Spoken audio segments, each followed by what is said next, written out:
ஆணவம் ஏது அன்றேதான் மாறாவினை ஏது மற்றவற்றின் வேறாகா நான் ஏது நீ ஏது நாதன் நடம் மஞ்செழுத்து தான் ஏது தேசிகனே சாற்று ஆறாறு தத்துவம் ஏது ஆணவம் ஏது அன்றேதான் மாறா வினை ஏது மற்றவற்றின் வேறாதான் நான் ஏது நீ ஏது நாதன் நடம் அஞ்செழுத்து தான் ஏது.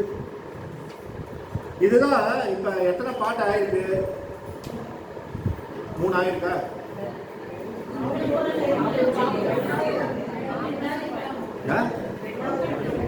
காப்பு செய்யல சேர்த்து இது 3ஆவது அப்படி சொல்லலாம்.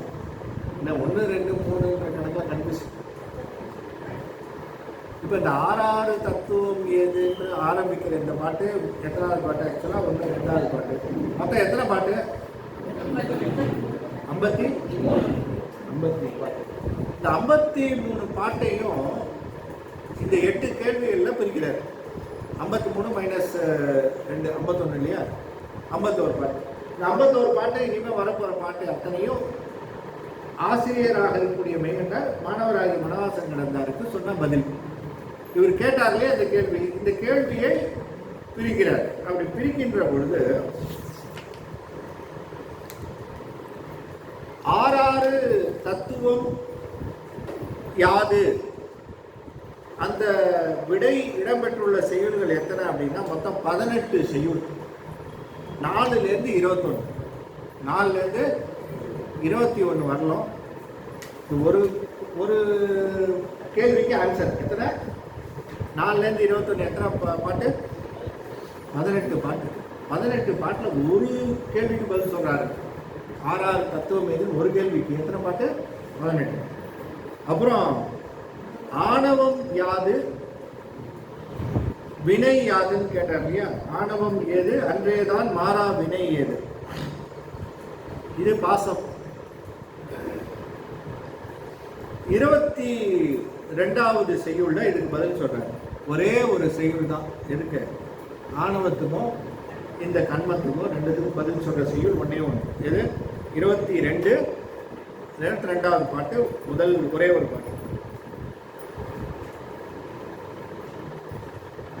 நான் ஏது அப்படின்னு கேட்கிறாருல. நான் ஏதுன்னா உயிர்.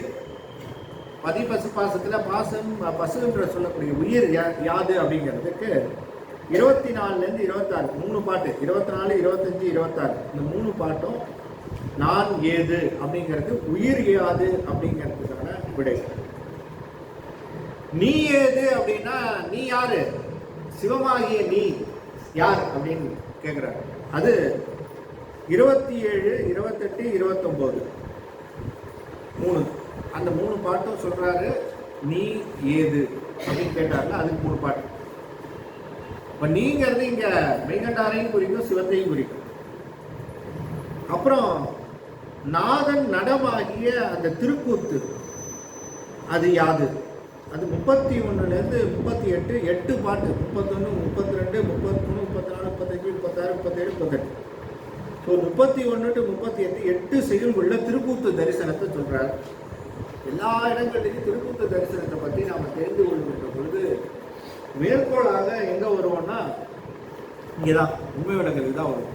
திருக்கூத்தை பற்றி விளக்கணும், திருக்கூத்தத்தை பற்றி சொல்லணும் அப்படின்னு சொன்னால் உண்மை விளக்கத்தில் இந்த திருக்கூத்து தரிசனமாக விளங்கக்கூடிய இந்த திருக்கூத்தை பற்றி சொல்லுகின்ற நாதன் நடத்தை குறிப்பிடுகின்ற அந்த செய்யுள்கள் எல்லா அந்த சைவத்தாந்த சாத்திரங்களிலேயும் மேற்கோளாக வரக்கூடிய இடங்கள். அதனால இது ரொம்ப முக்கியம். 40லேருந்து 44 5 பாட்டு. 40 41 42 43 44 இந்த 5 திருப்பாடல்கள் 31லேருந்து 38. திருக்கூத்து 31லேருந்து 38 8 பாடல். அடுத்தது அஞ்செழுத்து தான் ஏது அப்படின்னு கேட்டாரு. திருவைந்தெழுத்து அது 40லேருந்து 44 5 பாட்டு. அஞ்செழுத்துக்கு 5 பாட்டு வச்சாரு. 5 எழுத்தை பற்றி சொல்லுவதற்கு எத்தனை பாட்டு வச்சாரு? 5 பாட்டு. அந்த 5ம் 40 41 42 43 44 இந்த 5 திருப்பாடல்களும் திருவந்தெழுத்தினுடைய சிறப்பை 7வது கேள்வியாக வச்சார்களே அதை கேட்குது.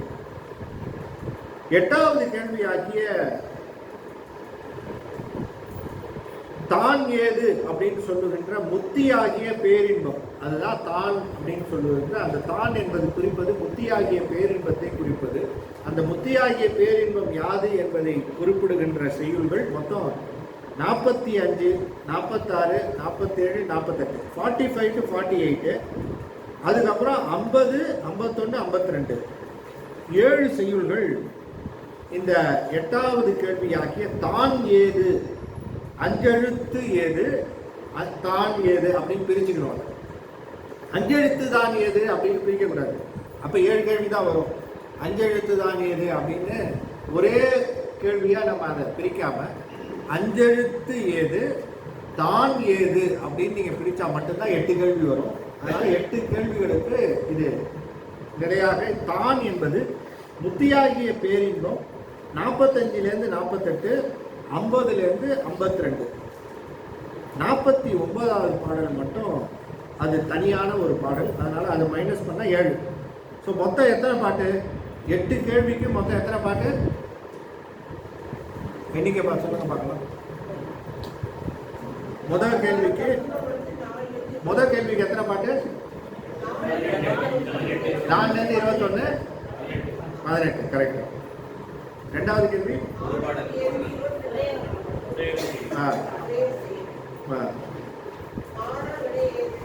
அதுக்கும் ஒரே செயல் தான். ஆணவத்துக்கும் கண்மத்துக்கும் 2 3க்கு சேர்ந்து ஒரு பாட்டு. 3 பாட்டு.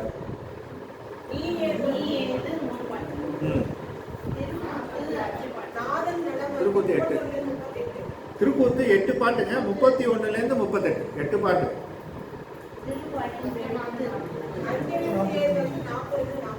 சரி, 5 பாட்டு. அப்புறம் 7. மொத்த செயல் எத்தனை? ஆசிரியர் கூறும் விடையாக அமைந்த செயல்களுடைய மொத்த எண்ணிக்கை 45. அடுத்தது வேற ஏதாவது கணக்கு இருக்கா? 45 தானே? இல்லை, அப்படி இருக்கான்னு சொன்ன உடனே ஒரு சந்தேகம். இல்லைங்க 45 தான் அப்படின்னு யாரும் சொல்ல மாட்டேங்க.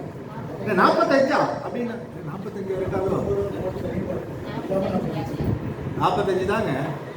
45 திருப்பாடல்கள் விட 8 பாட்டுக்கு 45 செய்யுள் சொல்லிருக்கேன்.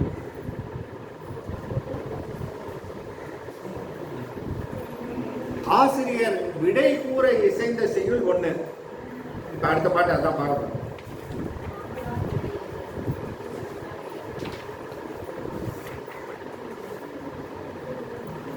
அது எத்தனாவது பாட்டு?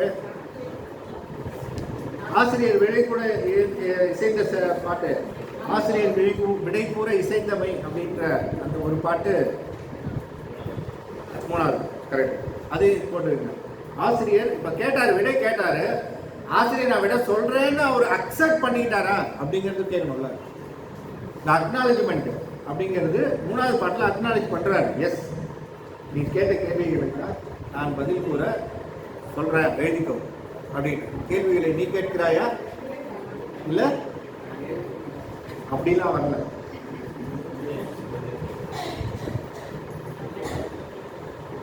அடுத்து மாணாக்கர் கூற்றாக அமைந்த செய்யுள்கள் அப்படிங்கிறது எத்தனைன்னா 7 செய்யுள் அமைஞ்சிருக்கு. மாணாக்கராக இருக்கக்கூடிய மணவாசன் கிடந்தார் அவர் கூற்றாக அமைந்த செய்யுள்கள் 1வது பாட்டு, 2வது பாடல், 23, 30, 39, 49, 53. இது அத்தனையும் மணவாசன் கடந்தார் தன்னுடைய கூற்றாக சொன்னது. அந்த கூற்றாக அமைந்த பாட்டு 7. ஸோ 45 பாட்டு ஆசிரியர் விடையாக கூறியது. ஆசிரியர் விடை கூற இசைந்த பாட்டு 3வது செய்யுள் 1. மாணாக்கர் தன்னுடைய கூற்றாக அமைந்த பாடல்கள் 1, 2, 23, 30, 39, 49, 53, 7. ஸோ 45 + 1 46, 46 7 எத்தனை? 53. காப்பு 1 54. 54 பாட்டினுடைய டோட்டல் எலாபரேட்டட் தான் 54 பாட்டு. இவர் கேட்டாரு, அவர் இசைந்தாரு. இந்த விடை இருக்கக்கூடிய பாடல்கள் இப்படி அமைந்து விளங்குகின்ற பாடல்களாக விளங்கும். இந்த முதல் அந்த 3வது பாட்டு தான் இப்ப விடை கூற இசைந்த பாட்டு இல்லையா?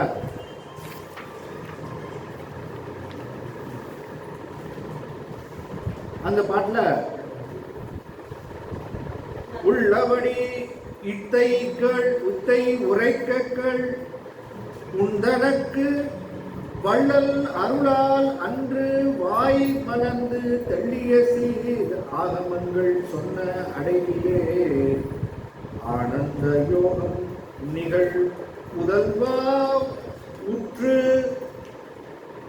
இது குருநாதர் உள்ளபடி இத்தை உரைக்கக்கள், உள்ளபடி சொல்றேன், உள்ளதை உள்ளவாறு சொல்லணும்.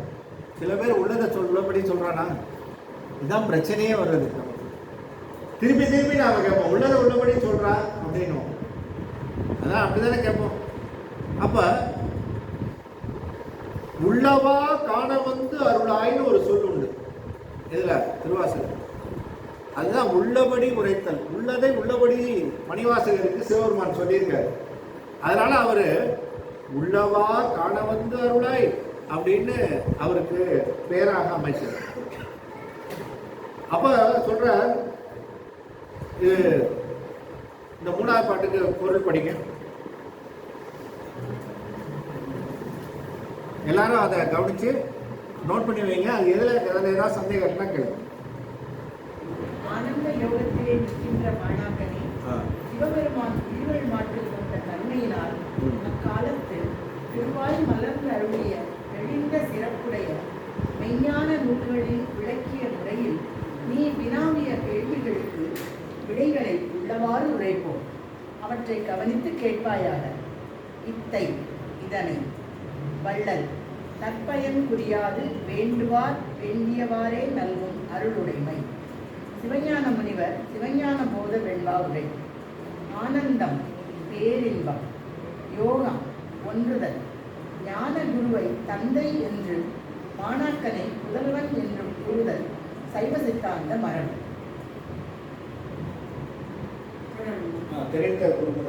தெரித்த குருமுதல்வர் சிவஞான போதம் செப்பினர்.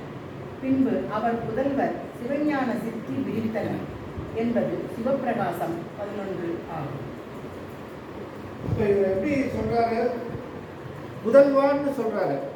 யோகம் நிகழ் புதல்வா, ஆசிரியர் மாணவன புதல்வான்றார். அப்ப புதல்வா அப்படின்னு சொல்றது குரு தன்னுடைய மாணாக்கனை புதல்வனாக மகனாக ஏற்றுக்கொள்ளுதல் முறைமை, அந்த மரபு உண்டு அப்படிங்கிறதுக்கு தெரிந்த குரு முதல்வர் சிவஞான போதம் செப்பினர். பின்பு அவர் புதல்வர் சிவஞான சித்தி விரித்தனர்.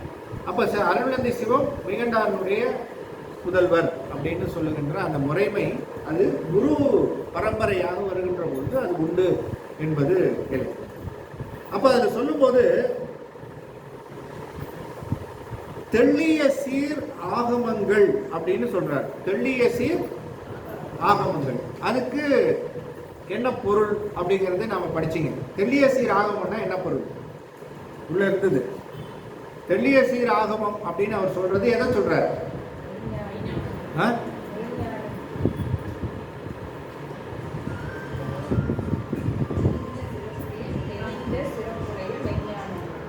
திருவாய், யார் திருவாயால?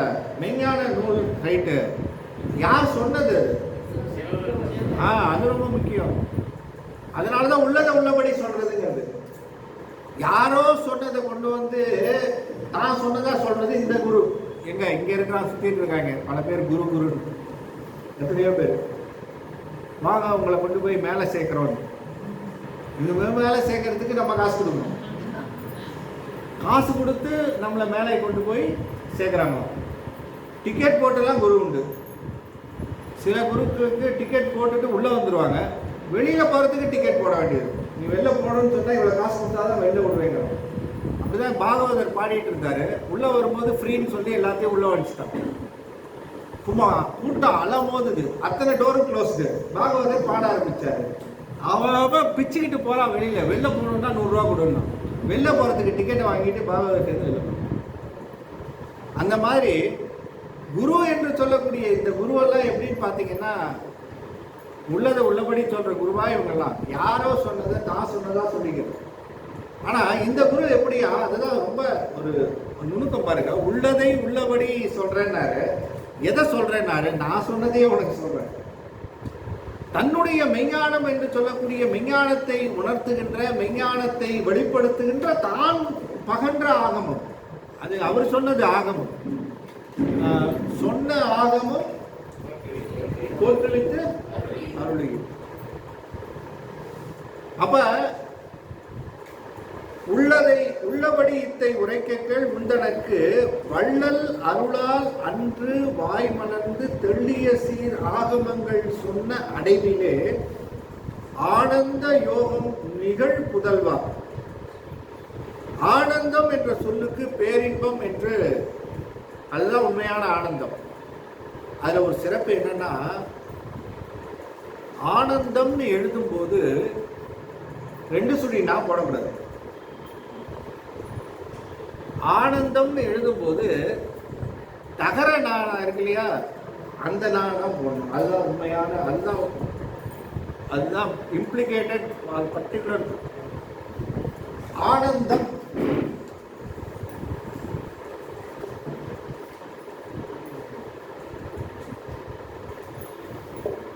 எல்லாம் ஆனந்தம் பவனாவே இருக்கும் எல்லா இடத்துலையும். ஒரு ஆனந்தம் தீர்த்தனாக இருக்கும் எல்லாமே.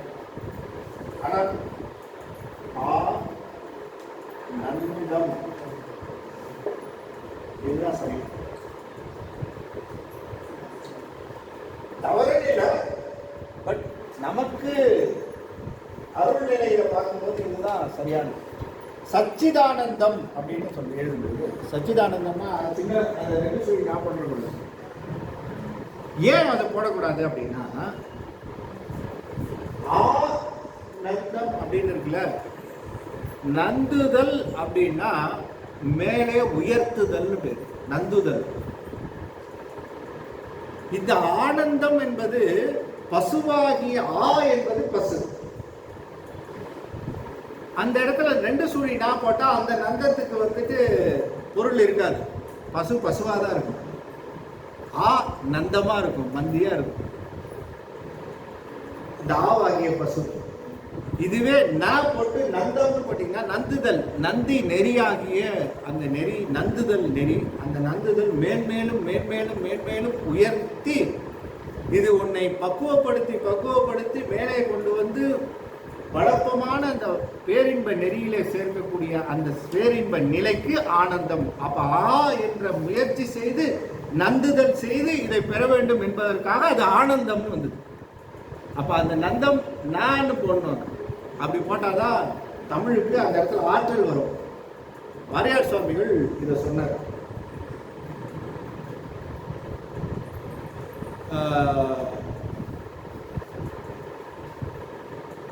சச்சிதானந்தம்னு CV சச்சிதானந்தம் சைவ சித்தாந்த பெருமன்றத்தினுடைய தலைவராக இருக்கார்.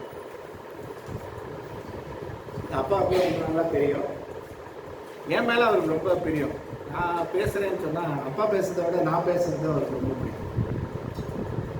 ஒரு முறை நான் வந்து டூர் போயிருந்தோம். எத்தனை பேர் வந்தீங்கன்னு நீங்கள் இருந்திருப்பீங்க.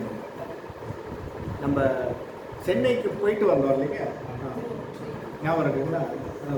எங்கே அந்த பிள்ளையார் கோயிலையா போயிட்டு திருஞான சம்பந்தர் குடமுழுக்கு முடிச்சுட்டு அப்படியே திருஞான சம்பந்தர் குடமுழுக்கு முடிச்சுட்டு அது சென்னைக்கு வந்துட்டு அப்படி வந்தோம். அப்போ அவரு அங்கே வந்து தலைமை, அவர் தான் சச்சிதானந்தம், CV சதானந்தம், சச்சிதானந்தம் சதானந்தம். அவரு சதானந்தம்னு எழுதும்போது இந்த சதானந்தம்ங்கிறது இந்த 2 சுழி நாளா போட்டு எழுதிட்டு இருந்தாங்க. சதானந்தம் சதானந்தம் மாரியார் சொன்னாரா,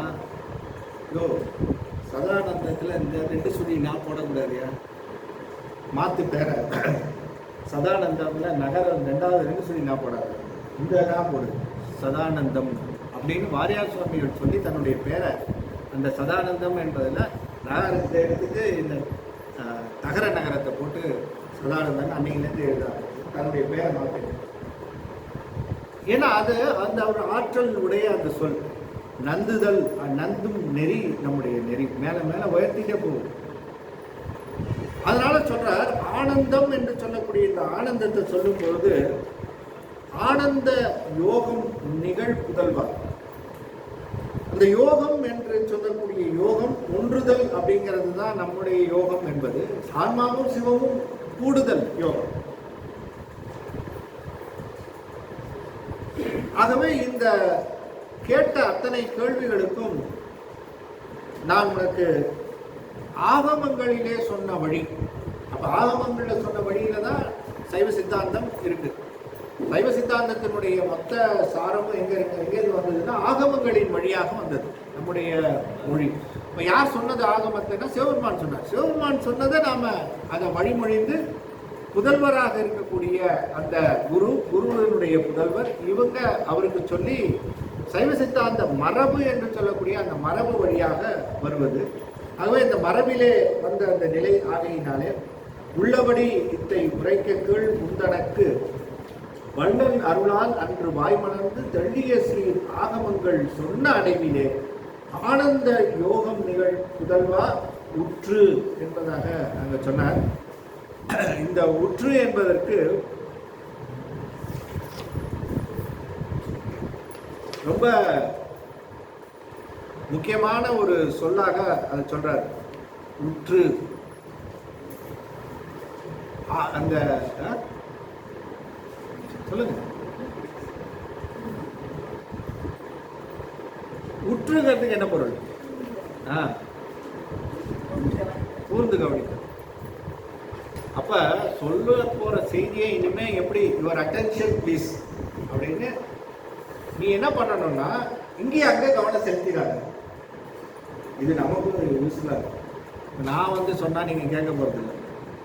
மணவாசன் கடந்தார் சொல்றாருங்க, நூலில் சொல்றாருங்க அப்படின்னா அட்லீஸ்ட் அவர் சொல்றாரா அப்படின்னா அவன் கேட்போம் அப்படின்ற மாதிரி நமக்கு அவர் ஆணையிடுகின்ற போல நீ இதை கேட்கணும் புரிஞ்சுக்கணும்னு சொன்னா கொஞ்சம் உற்று கவனி அப்படின்ற மாதிரி அந்த உற்று என்பதில் முடிக்கிறார். அது உற்று என்பதாக சொல்லி அந்த தத்துவங்கள் என்று சொல்லக்கூடிய ஆன்ம தத்துவங்களை பற்றி சொல்ல வரார். எத்தனை பாட்டு ஆன்ம தத்துவங்களுக்கு? ஆன்ம தத்துவங்கள் எத்தனை?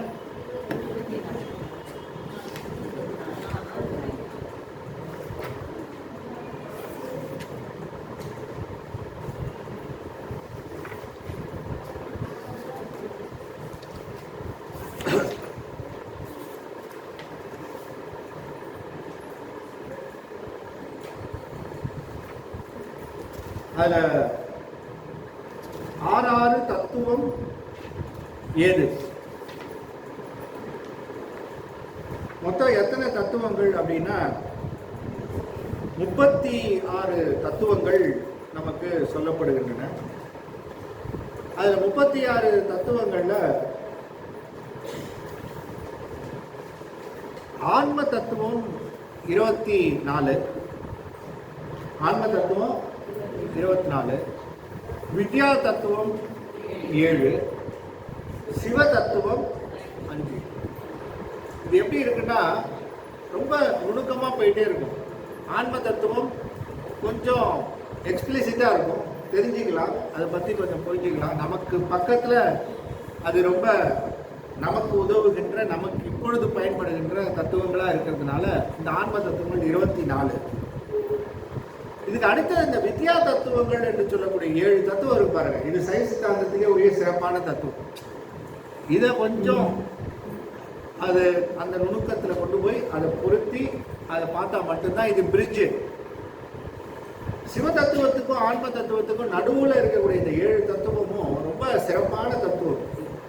இதுல இந்த தத்துவங்கள் தான் நம்ம இந்த ரெண்டுத்தையும் கனெக்ட் பண்ணுது. ஆன்ம தத்துவத்தையும் சிவ தத்துவத்தையும் ரெண்டுத்தையும் கனெக்ட் பண்ற தத்துவம் நடுவில் இருக்கக்கூடிய இந்த வித்யா தத்துவங்கள் 7.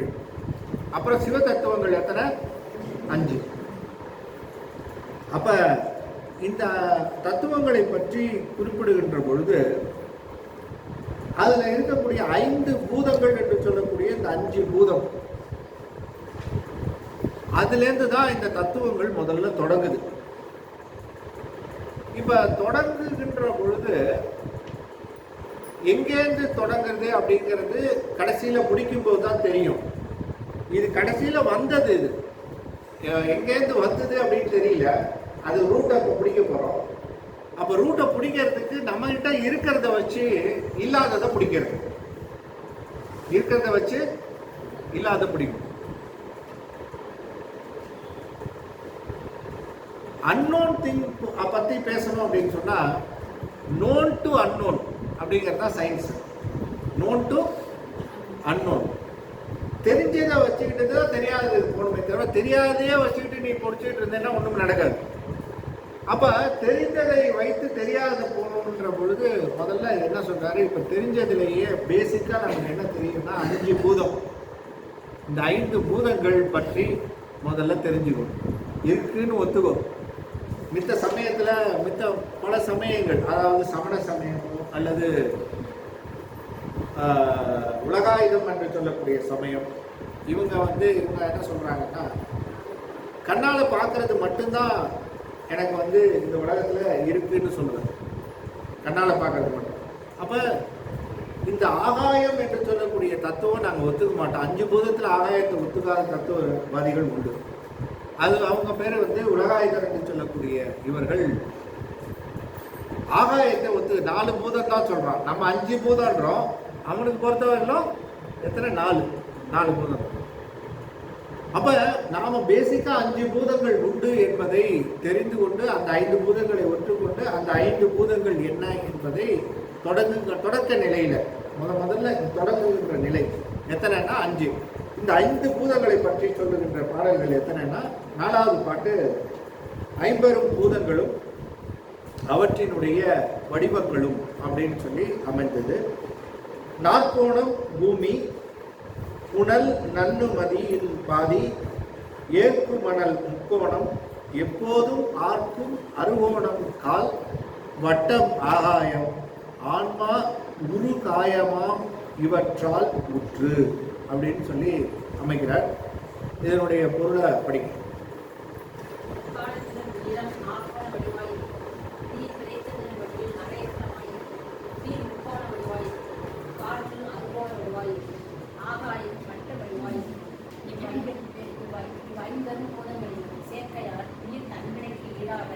வருவுடலை பெற்று செயல்படும். எப்போதும் எக்காலத்தில் எப்போதும் என்பதை 50 பூதங்கள் ஒன்றோடு ஒன்று பால் காற்று உயிரின்றி நாடியது திங்கள் ஆகின பாயலால் ஆகாயம் மனுஷனே விண்ணன வருவோ காய பெயர் செவ்வாக்கில் பெருத்தறிவார். 50 பூதங்களால் ஆண்டை உடல் உலகு நிலம் தீ நீர் வலி விசும்பொடு 5 கலந்த மயக்கம் உலகம் செவ்வாக்கில் மரபியல் 89. நிலனும் தீயும் நீரும் காற்றும் ஆகாயமும் என்னும் 50 பூதமும் கலந்த கலவை அல்லது உலகம் என்பது விருதியில்லாமை என்பது பேராசிரியர் உரை. ஆன்மா உருவாய் பற்றால் என கூறுக. உயிர் 50 பூதத்தாலான உடம்பை பெற்ற எலும்பு தசை தோல் நரம்பு மயிர் முதலென மண்ணில் இயன்றன. மூத்திரம் நீர் வியர்வை ரத்தம் எந்து முதலென நீரில் இயன்றன. உறக்கம் பசி நீர் வெட்கை சோம்பல் சினம் ஒன்றோடு ஒன்று சேர்தல் முதலென தீயில் இயன்றன. ஓடுதல் நடத்தல் விற்றல் அமர்தல் தாங்கல் படுத்தல் முதலென காற்றின் இயக்கத்தால் நடைபெறுகின்றன. மயக்கம் விருப்பம் வெறுப்பு அச்சம் நாணம் முதலென ஆகாயத்தில் உண்டான. கூத்தல் பூதம் தோன்றல் கூத்தல்களை கூத்தல்களை 14 கூத்தவனம்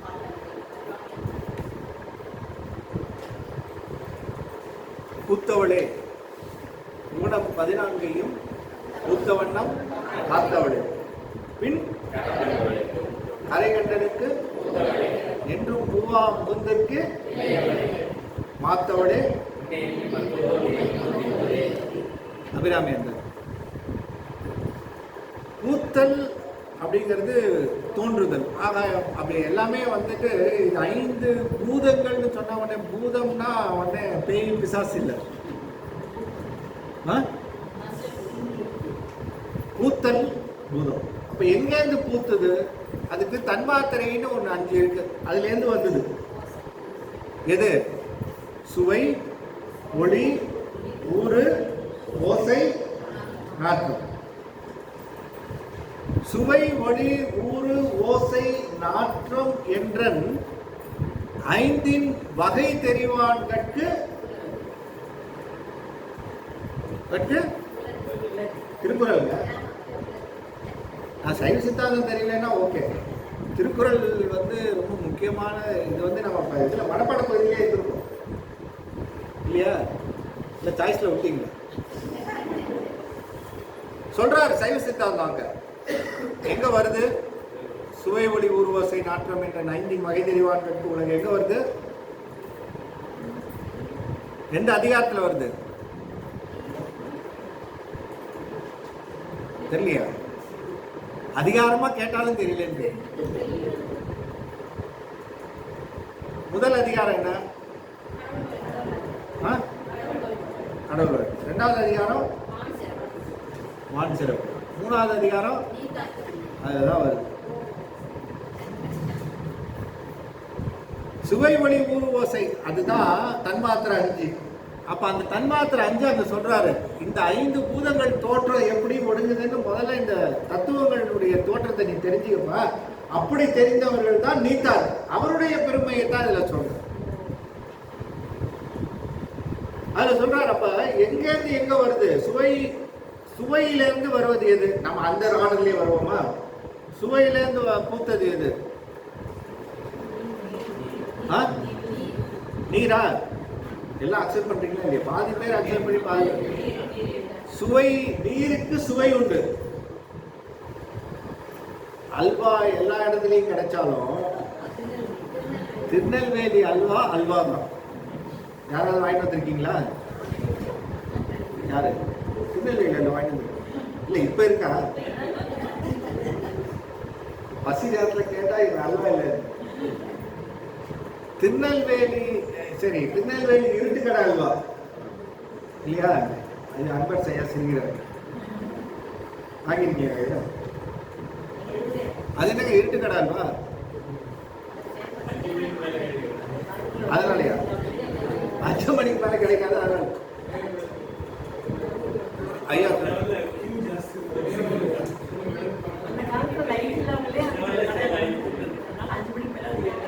அதனால 5 மணிக்கு மேல இருக்கு. அது 5 மணிக்கு மேல ஏங்காதுன்னா ஏன் இந்த காலத்து 5 மணிக்கு மேல இருக்கு? அங்க அம்மா சொன்ன மாதிரி இருட்டு கடைங்கிறது, அது இது இருட்டு கடைங்கிறது பால்கோவும் இருட்டு கடையில ஃபேமஸ் பண்ணுவாங்க ஸ்ரீவில்லிபுத்தூர் இல்லையா? அடுப்பு வந்து விறகடுப்பு தான். ஏன்னா எங்க திருச்சியில வந்து சங்கர விலாஸ்னு ஒரு கடை, அது இருட்டு கடை. எக்ஸ்பீரியன்ஸ் ஆன அந்த இடத்துல போடுற ரவா தோசை இருக்கு பார்த்தீங்களா? உலகத்தில் எங்கேயுமே கிடைக்காத ரவா தோசை. அந்த சங்கர விலாஸுக்கு வர்றவங்க இதை வந்து சுஜாதா தன்னுடைய சுயநாவலில் அங்கே எழுதுறாரு. திருச்சியில் சங்கர விலாஸில் சாப்பிட்டா ரவா தோசை மாதிரி நான் எங்கேயுமே சாப்பிட்டது இல்லை. அதை பதிவு செய்கிறார். சுஜாதா வந்து அங்கே ரவா தோசை சாப்பிட்டு சங்கர விலாஸ் இருட்டு கடை. ஏன்னா நானே எங்கள் அப்பா எல்லாம் போயிருக்கோம், சாப்பிட்ருக்கோம். அதுக்கப்புறம் என்ன ஏதாவது வாங்கிட்டு வர சொன்னால் என்னை அந்த சங்கர விலாஸில் வாங்கிட்டு வரான்னா நான் தான் போய் எல்லாத்தையும் வாங்கிட்டு வரேன் வீட்டுக்கு. அதனால் அந்த கடையில் நின்றுக்கிட்டே இருப்பேன். அப்போதான் தெரிஞ்சது இருட்டு கடை எல்லாம் பார்த்தா உள்ளே பார்த்தா இலை போடுற இடத்துல பார்த்தீங்கன்னா மேலே ஒரு அந்த இது மட்டும் இருக்குது, பாட்டையே அந்த இது மாதிரி திறந்து வச்சுருக்கு. அதுலேருந்து வர வெளிச்சம் தானே தவிர மற்ற அடுப்பு இருக்கிற இடம் எல்லாமே இருட்டாக இருக்குது. அந்த இருட்டில் போடுற அப்போ இருட்டில் போட்ட தோசை நல்லா இருந்ததுங்க. இப்போ நீங்கள் இருட்டில் போட்ட தோசையாக இருந்தாலும் சரி, இதாக என்னென்னலாம் விழுதுன்னு தெரியல தோசையில். அப்படி போடுற அந்த இருட்டு கடை அல்வா. அப்போ திருநெல்வேலி அல்வா ஏன் ஃபேமஸ்ஸு? எல்லா இடத்துலையும் தான் ஒரே கண்டென்ட் தானேங்க, ஒரே இது தானேங்க.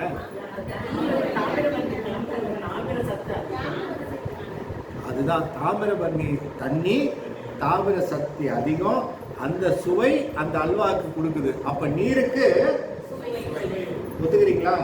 லாஜிக்கா ப்ரூவ்டா? சுவையிலிருந்து நீர். அடுத்தது சுவை, ஒளி.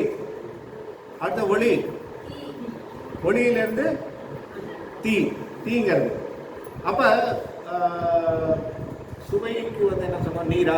நீருக்கு என்ன வடிவம் அதாவது சொல்றாருல, நீருக்கு. அப்ப நீர் சொல்லியாச்சு. சுவை, நீர், வடிவம் என்ன? பிறைச்சந்திரன், வாட்டர் டிராப்லெட். அம்மா கவாரு அவங்க சயின்ஸ்ல அடிச்சு விடுவாங்க. இன்னொன்று எங்களுக்கு, அதாவது சயின்ஸ் படி தண்ணீர் அந்த குழாய் இருக்கு பார்த்தீங்களா, என்னது என்ன சொல்லுவாங்க, ஆய்வு குழாய். இந்த ஆய்வு குழாயில் தண்ணியை ஊற்றிட்டு நீங்கள் தண்ணீருடைய மேற்பகுதியை பார்த்தீங்கன்னா எப்படி இருக்கும்? பிறைச்சந்திரனா இருக்கும். அதுதான் அந்த பிறைச்சந்திரன் தான் அந்த நீரினுடைய வடிவம். அதுதான் இங்க சொல்றாரு. அப்ப சுவையிலிருந்து நீர், நீரினுடைய வடிவம் பிறைச்சந்திரன். ஒளியிலிருந்து வருவது தீ. அதாவது ஒளிங்கிறது தான் மூலப்பொருள். அதுலேருந்து டிரைவ் ஆகி அதுலேருந்து வர்றது இந்த பூதம் எது? தீங்கிறது. சுவை என்பது தன்மாத்திரை, அதுலேருந்து அந்த தத்துவத்திலேருந்து வர்றது நீர். அப்ப இந்த நீர் எங்க போய் சேரும்னா சுவையாகிய அந்த சுவை தத்துவத்தில் போய் சேரும். அதே மாதிரி ஒளியாகிய இந்த நெருப்பு இருக்கு இல்லையா, அது அந்த ஒளியில போய் சேரும். நெருப்பினுடைய அடுத்தது முக்கோணம். நெருப்புக்கு வடிவம் என்னது? முக்கோணம். அடுத்தது அப்ப முக்கோணம் வந்து நீங்க இன்னொன்னு பார்க்கலாம். எந்த கெமிக்கல் ரியாக்ஷன் எழுதும் போதும் என்ன போடுவோம்? ஹீட் சிம்பிள் போடும்போது முக்கோணம் தான் போடுவோம். அப்ப இங்கிருந்து ஒரு ஏரோ மார்க் போட்டு ஏரோ மார்க்கு மேல ஒரு முக்கோணம், ஒரு ட்ரையாங்கிள் இருந்ததுன்னா அப்ப என்ன அர்த்தம்? சூடு பண்ணுன்னு அர்த்தம். இது ஹீட் ஆகினதுக்கு அப்புறம் இது ஆகும். நீர் H2O என்ன ஆகும்? ஹீட் ஆனதுக்கு அப்புறம் H2 ஆகும். கரெக்டா? இது சும்மா அடிச்சு விட்றீங்களா? நீராவி, நீராமா சொல்லணும். கரெக்டா? வேப்பர் ஆயிடுது இல்ல. அடுத்தது ஊரு. சுவை, ஒளி, ஊரு. ஊரு என்பது தத்துவம், தன்மாத்திரை. அதுல இருந்து வர்றது காற்று. காற்றுக்கு என்ன வடிவம்? அறுகோணம். அறுகோணம்ங்கிறது இங்கிலீஷ்ல என்ன சொல்லணும்? ஹெக்ஸகன். ஹெக்ஸகன் வடிவில் இருக்குங்க. நல்லா காத்து அடிச்சுன்னு நீங்க மணல பார்த்தீங்கன்னா அது அறுகோண வடிவில் இருக்கும். அந்த காத்து அடிச்ச அந்த இடம் அறுகோணம். அடுத்தது ஆகாயம். ஆகாயம் அதுக்கு என்ன இது? தன்மாத்திரை ஓசை. ஓசையிலிருந்து ஆகாயம். ஆகாயத்தினுடைய வடிவம் வட்ட வடிவம். ஆகாயத்தினுடைய வட்ட வடிவம்னா எல்லை இல்லாததுன்னு அர்த்தம். வட்டம் என்பது எல்லை இல்லாதது. எது தொடக்கம் எது முடிவுன்னே தெரியாது. அது பாட்டுக்கு நீங்க ஆகாயத்துக்கு போயிட்டீங்கன்னா தொடக்கமும் இல்லை முடிவும் இல்லை. அதனால சர்க்கிளுக்கு எது தொடக்கம் எது முடிவுன்னு சொல்லுவீங்க. அதனால அது வட்டமாக காமிச்சாங்க. அது வட்டம் என்பது. அதுதான் இதுல சொல்றாரு இந்த பாட்டுல. நாற்கோணம் பூமி, நன்னு மதியின் பாதி, புனல் நன்னு மதியின் பாதி, ஏற்கும் மணல் முக்கோணம், எப்போதும் ஆர்க்கும் அறுகோணம், காலுங்கிறது காற்று, வட்டம் ஆகாயம். இதை வந்து இந்த பஞ்சபூதங்களும் கூடி பரிணமித்து என்ன செய்யும்? இந்த உயிருக்கு உடலாக பொருந்தும். இந்த 5 பூதத்தினால ஆனதுதான் இந்த உடல். இந்த 5 பூதத்தை பிரிச்சிங்கன்னா உடல் சிதைஞ்சிடும். அப்ப எல்லாம் இந்த கூட்டு எது? இந்த உடலினுடைய கூட்டு எதுன்னா பஞ்சபூதங்களுடைய கூட்டு இந்த உடல். ஆகவே இந்த உடலை பஞ்சபூதங்களாக இருக்கக்கூடிய அந்த பஞ்சபூதங்களிலேயும் பிரிச்சு கொடுத்துருவாங்க ஞானிகள். திடீர்னு மறைஞ்சிடுவாங்க. இல்லைங்க, இவர் இங்கே தானே இருந்தாரு, ஞானியாக இருக்கக்கூடிய அருளாளர் இங்கே தானே இருந்தாரு, காணுமே. வள்ளலார் பார்த்தீங்கன்னா திடீர்னு காணப்படுவார். பல நாட்கள் இருக்க மாட்டார். அப்புறம் திரும்பி வருவார், அப்புறம் திரும்பி போவார். இந்த மாதிரி பல முறை போறது வர்றது. எதுக்குன்னா பிரிச்சா பிரியுதா, கூடுனா கூடுதா.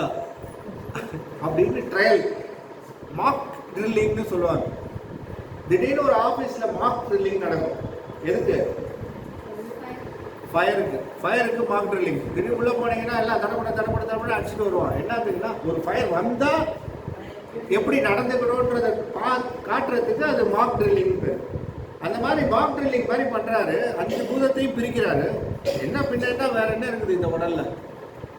அந்தந்த பூதத்துக்கு அந்தந்த பூதம். மண்ணுக்கு மண்ணை கொடுக்கறது, நீருக்கு நீரை கொடுக்கறது, ஆகாயத்துக்கு ஆகாயத்தை கொடுக்கறது, காற்றை கொடுக்கறது. கொடுத்து 5த்தையும் பிரிச்சுக்கிறது. பிரித்து எதை பிரித்தோமோ அதுலேருந்து போட்டுக்கலாங்க. கொடுத்ததுலேருந்து திருப்பி எடுக்க வேண்டியது. அப்படி எடுத்தா வருதா? அப்படி இந்த உடலானது அனுபவிக்கின்ற அந்த அனுபவமும் இந்த இடத்துல பார்த்தீங்கன்னா அதுவும் 5 பூதங்களானது. குடிக்கிற தண்ணி, சாப்பிட்ற சாப்பாடு, உள்ளுக்குள்ளே எரிஞ்சிட்டு இருக்கிற அக்னி, கபகபன்னு இப்போ எரியும் எல்லாத்துக்கும். இல்லையா? அடிவேறு பசி நேரத்தில் உள்ளுக்குள்ளே இருக்கிற ஒன்று பற்ற வச்சு, அடுப்பு பற்ற வச்சு குப்பு குப்புன்னு எரிஞ்சிட்டு இருக்கு. எதை போட்டாலும் பஸ்மமாகுது. காலைல 4 இட்லி, ஒரு 2 வடை, 3 சப்பாத்தி சாப்பிட்ருக்கோம். அது ஆனால் இப்போ எந்த மூளைக்கும் தெரியாது. 2 மணிக்கு திருப்பி கேட்குது. 2 மணிக்கு திருப்பி அதே போட்டால் அது எல்லாத்தையும் வாங்கிக்குது. திருப்பி சாயந்தரம் 4 மணி. இப்படி அக்னி ஆகிய அக்னி, காற்று இல்லாத உயிர்ப்பு, அது இல்லாமல் ஆக்சிஜன் என்று சொல்லக்கூடிய பிராணவாயு இல்லாமல் இல்லை. அதுதான் இழுத்து பிடிச்சி நம்மளை நடத்துகின்றது. அதே மாதிரி ஆகாயம் என்று சொல்லக்கூடிய ஓசை இருப்பை ஏற்படுத்திவிடும். நமக்கு ஒரு ஸ்டெபிலிட்டி, ஒரு கிரவுண்ட் வேணும். எங்கே இருக்கிறோம் அப்படின்னு சொன்னால், ஆக்சுவலாக நீங்கள் பார்த்தீங்கன்னா நம்ம ஆகாயத்தில் தொங்கிட்டு இருக்கோம் அத்தனை பேரும். ஆனால் ஒத்துக்கிறோமா? பூமி தொங்குறது அது ஒரு அந்த இடத்துல தொங்குது. தொங்குறதுல தொங்கிட்டு இருக்கிறோம். இப்படி ஆகாயம் இடம் கொடுத்து நம்மை வாழ வைத்துக் கொண்டிருக்கின்ற இந்த நிலை, இதுதான் இந்த உடலினுடைய கூறு என்பதாக 6 தத்துவம் ஏது அப்படிங்கிறதுல பஞ்சபூதங்கள் என்று சொல்லக்கூடிய 5 பூதங்களும் அவற்றினுடைய எங்கே இருந்து அவை வருகின்றன என்ற தன்மாத்திரையையும் அவற்றினுடைய வடிவங்களும் அப்படிங்கிறத குறிப்பாக இந்த பாட்டில் சொல்றாரு. மொத்தம் எத்தனை பாட்டு அது? 5 பூதத்துக்கு சொன்னது நான் முன்னாடி சொன்னேன்.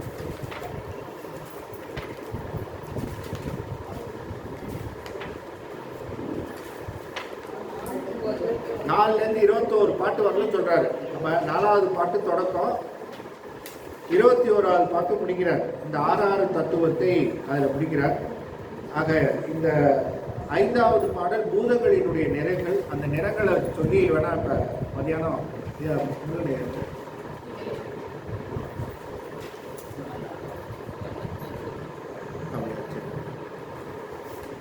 ஆறு அந்த பூதங்கள் என்று சொல்லக்கூடிய அந்த பூதங்களினுடைய 5வது பாட்டு என்னது? பூதங்களினுடைய நிறங்களும் எழுத்துக்கள். பொன் பார், புனல் வெண்மை, பொங்கும் அனல் சிவப்பு, வன்கால் கருமை, வளர்வான் தூமம் என்பார் எழுத்து ல வ ர ய அப்பாராதிக்கு என்றும் அழுத்தவதாய் நிற்கும் அது அப்படின்னு சொல்ற. என்னுடைய பொருளை படிக்கிறேன்.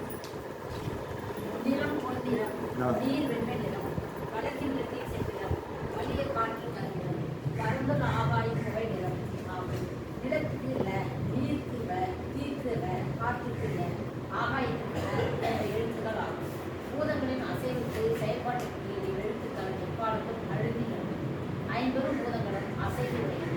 அசைவுகளில் சில அசைவுகள் கண்ணுக்கு புலனாகும், சில அசைவுகள் கண்ணுக்கு புலனாகா. அசைவுகளின் போது உண்டாகும் ஒளியே எழுத்துக்களாக பிரிக்கப்படுகின்றன. இவற்றை வித்து தத்துவங்கள், பீஜ அட்சரம் என்று கூறுவது உண்டு.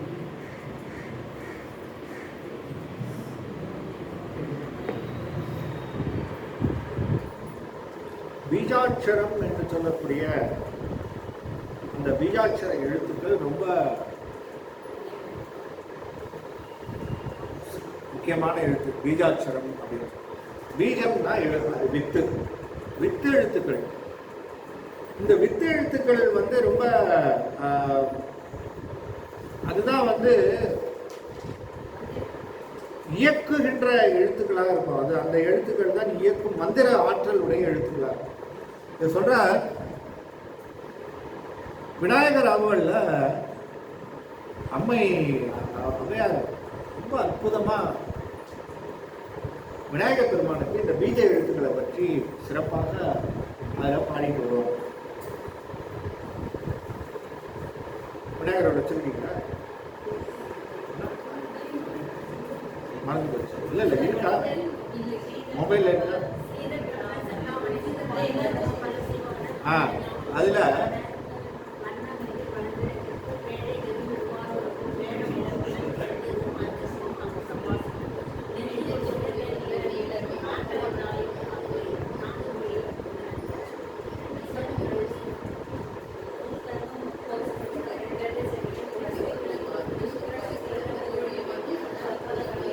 அற்புதம் என்ற அற்புதம் கடந்த கற்பகை. அற்புதம் நீன்றவா கடந்தவா?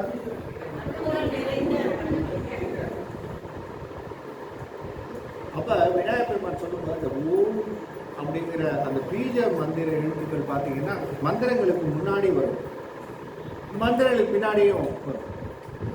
அந்த எழுத்துக்கள் தான் தாங்கிட்டு அதை வந்து கேரியர் வேவ்னு சொல்லுவாங்க. அது வந்து அந்த மாடுலேஷனை கேரி பண்ணிட்டு போய் பெருமானிடத்துல போய் சேர்க்குமா. அப்படிப்பட்ட எழுத்துக்கள் அந்த பீஜ எழுத்துக்கள். இந்த எழுத்துக்களினுடைய மந்திரங்கள் ஆற்றல் என்று சொல்லக்கூடிய அந்த ஆற்றல் ஒவ்வொரு பூதத்திற்கும் உண்டு.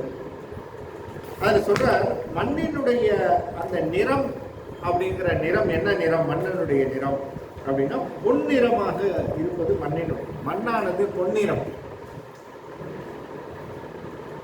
நீர் என்று சொல்லக்கூடிய நீரானது என்ன நிறம்? ஆனா சயின்ஸ்ல என்ன சொல்லுவாங்கன்னா நீர் வந்து நிறமற்றதுன்னு சொல்லுவாங்க. ஆனா நீருக்கு வந்து நிறம் வெண்மை நிறம் அப்படிங்கிறது.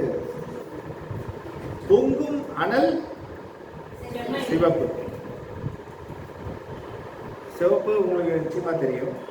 வன்கால் வறுமை. வெளியில போய் நல்லா காட்டில் அடித்து சுத்திட்டு வந்து வீட்டுக்கு வரும்போது உண்மை விளக்கத்துக்கு நிறைய பேர் உரை எழுதியிருக்காங்க. அதுல வந்து ஆடலரசு ஐயா அவர்கள் ஒரு உரை. அது வந்து ரொம்ப ரொம்ப எளிமையான ஒரு உரை. ஆடலரசு ஐயா ஒளியரசு ஐயா தந்தையார் அவர் வந்து உண்மை விளக்கத்துக்கு அதில் எழுதும்போது இந்த காற்று பற்றி கருமை அப்படிங்கிறதுக்கு அவர் வந்து ஒரு ஒரு உலகியல் உதாரணமாக சொல்லும்போது, இது வெளியில இருந்து சுற்றிட்டு வந்து பார்த்தா ஒருத்தர் கருப்பா அப்படியே அவங்க முகத்தை பார்த்தீங்கன்னா அப்படியே கருமை அடைஞ்சு கிடக்கும். எல்லாம் இப்படி வெளியில சுற்றிட்டு அந்த காற்று அதை அடிக்க அடிக்க அடிக்க அந்த கருமை